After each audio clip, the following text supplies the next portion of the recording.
15व्या वित्त आयोगाच्या निधीसह एकंबा गावात विविध विकास कामात भ्रष्टाचार. ग्रामविकास अधिकारी व सरपंचांच्या विरोधात हिमायतनगर तहसील पुढे 3 दिवसापासून आमरण उपोषण सुरू. हिमायतनगर तालुक्यातील मौजे एकंबा गावात पाणी फिल्टर मशीन व 15व्या वित्त आयोगातून लहान मुलांचे अंगणवाडीतील साहित्य, दलित वस्तीमधील कामे, गावातील अंतर्गत नाल्या व इतर गावातील विकास कामात मोठा भ्रष्टाचार करण्यात आला आहे. कोणतेही अंदाजपत्रक न करता परस्पर सरपंच, उपसरपंच व ग्रामसेवक खिल्लारे यांनी जिल्हा परिषद पंचायत समितीचे संबंधित अभियंता यांना हाताशी धरून कागदोपत्री कामे झाल्याचे दाखवून शासनाचा निधी उचलून घेऊन हडप केला आहे. या प्रकरणाच्या चौकशीसाठी होत असलेली टाळाटाळ लक्षात घेऊन गेल्या 3 दिवसापासून हिमायतनगर तहसील कार्यालयासमोर गावकऱ्यांनी आमरण उपोषण सुरू केले आहे. उपोषणाचा 3रा दिवस असून जोपर्यंत भ्रष्ट अधिकारी व सरपंचावर कारवाई होणार नाही तोपर्यंत उपोषण मागे घेणार नसल्याचा पवित्रा गावकऱ्यांनी घेतला आहे. हिमायतनगर तालुक्यातील मौजे एकंबा ग्रामपंचायतीत झालेल्या गैरव्यवहाराची चौकशी करून ग्रामसेवक खिल्लारे यांच्यावर निलंबनाची कार्यवाही करण्यात यावी अशी मागणी एकंबा येथील गावकऱ्यांनी मुख्य कार्यकारी अधिकारी मिनल करणवार यांची भेट घेऊन केली आहे. सदरील तक्रारीच्या अनुषंगाने संयुक्त चौकशी समिती नेमण्यात आली व सदर प्रकरणाची तात्काळ चौकशी करून विनाविलंब चौकशी अहवाल या कार्यालयात सादर करण्याचे गट विकास अधिकारी यांनी संबंधित पंचायत समितीचे विस्तार अधिकारी व ग्रामसेवकाला केले होते. परंतु चौकशी अहवाल सादर न केल्यामुळे हिमायतनगर येथील आमदार बाबूराव कदम कोहळीकर यांच्या जनता दरबारात हा प्रश्न उपस्थित करण्यात आला होता.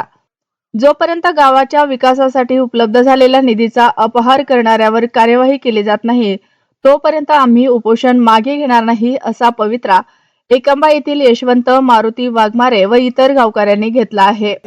आजचा 3रा दिवस आहे. तो दिनांक 24. माझं नाव यशवंत मारुती वाघमारे, राहणार एकंबा, तालुका हदगाव, जिल्हा नांदेड या गावचा रहिवासी असून आम्ही गावातील ग्रामपंचायत भ्रष्टाचार निमित्त आम्ही दिनांक अगोदर 2 उपोषण ठेवलेले होते. त्या उपोषणात दखल काही घेतली नाही. आम्हाला आश्वासन दिले, काही चौकशी झालेली नाही आणि आम्ही आता दिनांक 24/1/2025 या रोजी उपोषण ठेवले आणि त्याची आणखी काही दखल घेतली नाही. आजचा 3रा दिवस होय आणि गावातून ग्रामपंचायतचे उपसरपंच वारंवार आता आमच्या नातेवाईकाला, आम्ही इथं उपोषणाला बसले असता वारंवार आमच्या नातेवाईकाला टार्च करून, घरच्या माणसाला टार्च करून त्याने म्हणतात की तुम्ही येथून उठा उपोषणाला, नाही तर आम्ही औषध पितो, काही पितो, अशा धमक्या द्यायला. आमच्या इथल्या 2-3 जणांच्या घरच्या माणसाला त्याने माहिती अशी दिली की साहेब की आम्ही असं करतो तसं करतो, अशा हे करायलेले आहेत.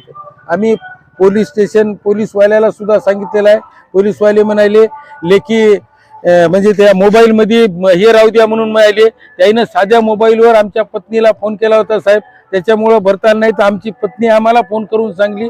त्याच्यावर आम्ही त्याला सांगितलं तर त्याने म्हणाले आम्हाला की मोबाईल मध्ये काही राहू द्या असं समजावून सांगायली होती. मागण्या काय आहेत? आमच्या मागण्या साहेब, रोजगार सेवक कामावून कमी करणे, अंगणवाडीला जागा देणे, विहीर त्यानं बुजवून, विहीर खतून विहीर बुजून टाकली, नळ योजनेची, आमच्या डिजिटल शाळेचे खोली बांधकामासाठी पैसे आले ते हडप करून टाकले, शाळा अंगणवाडीसाठी साहित्य घेण्यासाठी निधी आला त्याने तो निधी हडप करून टाकलेला आहे साहेब. कोणतीही कामं न करता फिल्टर मिशन आता दोन उपोषण झाले. आता काल आपला एक डबा आणून त्याने फिल्टर मिशन बसवायले असं माहीत झालं साहेब. आम्हाला तर माहित नाही, आम्ही इथंच आहोत. 3 दिवस झालं, झाली न झाली ते काय माहित नाही.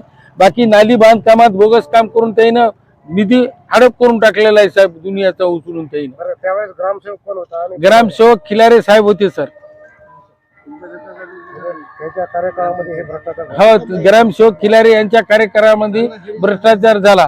आता काल ग्रामसेवक खिलारे समजावून सांगू लागला आम्हाला की साहेब माफ करा, माझी गलती झाली, मी असं झालं. मला म्हणलं साहेब तुम्हाला आम्ही म्हणणं झालो, गावातील सरपंच उपसरपंच यायला आम्ही यायचा आम्हाला काढायचं आहे, आम्ही त्याच्यासाठी उपोषणास बसलो आहे.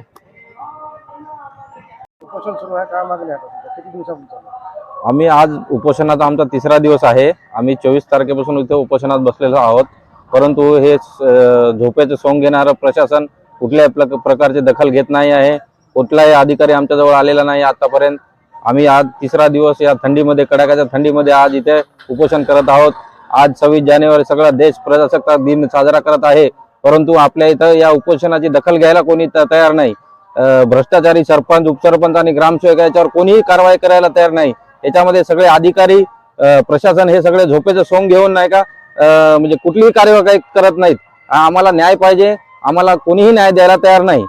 संबंधित ग्रामसेवक, सरपंच, उपसरपंच याच्यावर कडक कारवाई करा अशी आमची मागणी आहे.